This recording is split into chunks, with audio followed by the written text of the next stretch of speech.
Assalamualaikum warahmatullahi wabarakatuh. Bismillahirrahmanirrahim. Alhamdulillahirabbil alamin.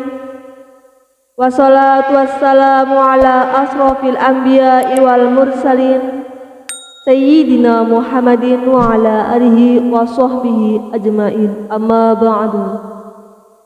Sahabat cerita para wali yang diberkahi Allah Subhanahu wa taala, semoga kita semua selalu dalam lindungannya dan diberikan rezeki yang barokah, umur yang panjang agar senantiasa bersyukur kepada Allah Subhanahu wa taala.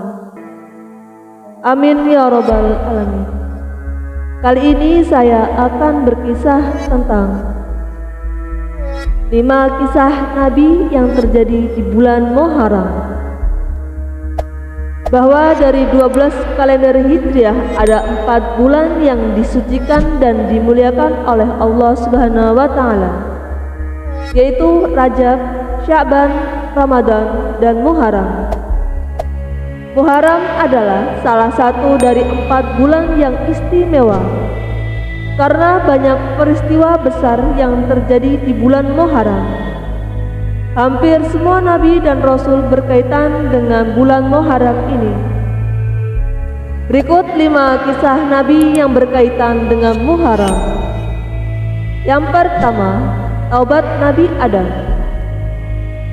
Dikisahkan bahwa Nabi Adam pernah melakukan dosa karena telah melanggar apa yang telah dilarang oleh Allah Subhanahu wa taala di dalam surga, sehingga beliau diusir dan diturunkan ke bumi.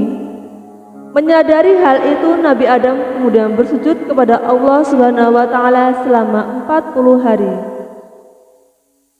Dalam sujudnya beliau memohon ampun kepada Allah yang kemudian dikenal dengan istighfar Nabi Adam, yaitu Rabbana zalamna anfusana wa illam taghfir lana lanakunanna minal khasirin.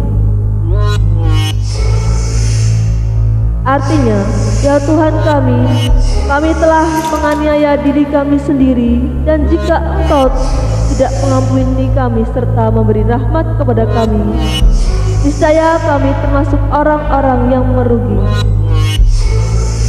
Quran Surat Al-A'raf ayat 23. Setelah itu Allah Subhanahu wa taala akhirnya menerima taubat Nabi Adam pada 10 Muharram sehingga dosa-dosa beliau diampuni. Peristiwa kedua, Nabi Yunus diselamatkan dari perut ikan.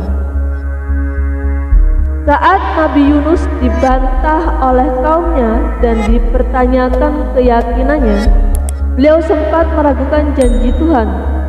Lalu beliau meninggalkan kaumnya dengan menaiki kapal untuk pergi dari kejadian itu. Tapi saat berada di kapal terjadi kesalahan yang dilimpahkan kepada Nabi Yunus, hingga akhirnya Nabi Yunus dibuang ke dasar laut dan ditelan oleh ikan Nuh. Karena itulah di dalam Al-Quran disebutkan bahwa ada 3 macam kegelapan, yaitu gelapnya malam, gelapnya dasar laut, dan gelapnya dalam perut ikan. Nabi Yunus kemudian sadar akan kesalahannya yang meragukan janji Allah. Dia pun bersujud di dalam perut ikan memohon ampunan kepada Allah Subhanahu wa taala, yang kemudian dikenal dengan istighfar Nabi Yunus, yaitu La ilaha illa anta subhanaka inni kuntu minadh dhalimin. Artinya, tidak ada Tuhan selain Engkau, Maha Suci Engkau, sesungguhnya aku adalah termasuk orang-orang yang zalim. Nabi Yunus diselamatkan dari perut ikan Nun tersebut pada hari ke-10 Muharram. Peristiwa ketiga, Nabi Nuh diselamatkan dari banjir. Nabi Nuh adalah salah satu ulul azmi, yaitu sebuah gelar khusus bagi golongan rasul pilihan yang mempunyai ketabahan luar biasa. Dikisahkan Nabi Nuh mempunyai kaum yang bejat dan sangat meremehkan ceramahnya. Umatnya banyak yang berperilaku LGBT.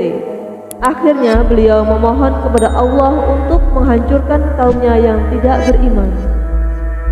Allah Subhanahu wa Ta'ala kemudian memerintahkan Nabi Nuh untuk membuat kapal besar dan mengajak pengikutnya untuk naik ke kapal itu.